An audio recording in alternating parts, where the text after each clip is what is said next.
কখনো কল্পনাও করি নাই যে জীবনটা এমন এক পর্যায়ে এসে দাঁড়াবে, চাইলেও কোনো কিছু ঠিক রাখতে পারবো না। কখনো ভাবি নাই আড়ালে চোখের পানি মুছে সবার সামনে সুখে থাকার অভিনয় করতে হবে। সময় আমারে মানুষ চিনাইলো, তা না হলে মানুষের প্রতি আমার অন্ধবিশ্বাস ছিল। পকেট শূন্য থাকলে সবাই দূরে দূরে থাকে, অভাবী মানুষকে সবাই ভয় পায়। যদি কিছু চেয়ে বসে,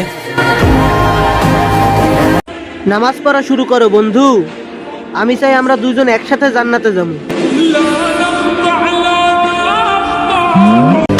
চাচা, আপনি আমার বাপেরে ঠকাইছেন না, সমস্যা নাই, আপনিও ঠকবেন। আমার বাপে ঠকছে তার ভাইয়ের কাছে, আর আপনি ঠকবেন নিয়তির কাছে।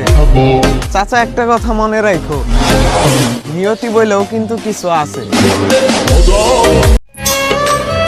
আমি কষ্টের মধ্যে আছি, তাতে কি হইছে? ভরসা তো তার উপর, যিনি রাতের পর সকাল দেন, তিনি কষ্টের পর সুখ দিবেন। আমারে আঘাত করে অনেক মানুষ এই কথা কইছে, কিন্তু আমি কখনো কাউরে আঘাত করে কথা বলি না, কারণ আমি জানি কথার আঘাত সবাই সইতে পারে না। টাকা ছাড়া বন্ধুত্ব হয় না, চেহারা ছাড়া প্রেম হয় না। মানতে হবে বস, স্বার্থ ছাড়া কেউ ভালোবাসে না।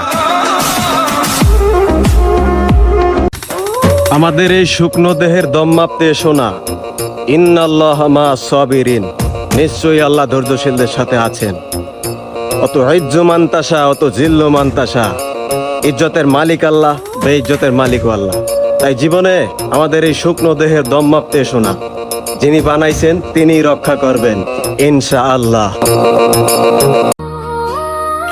আমি থাকি আর না থাকি, তুমি সবসময় হাসি খুশি থেকো। তুমি মানুষটা আমার অনেক শখের।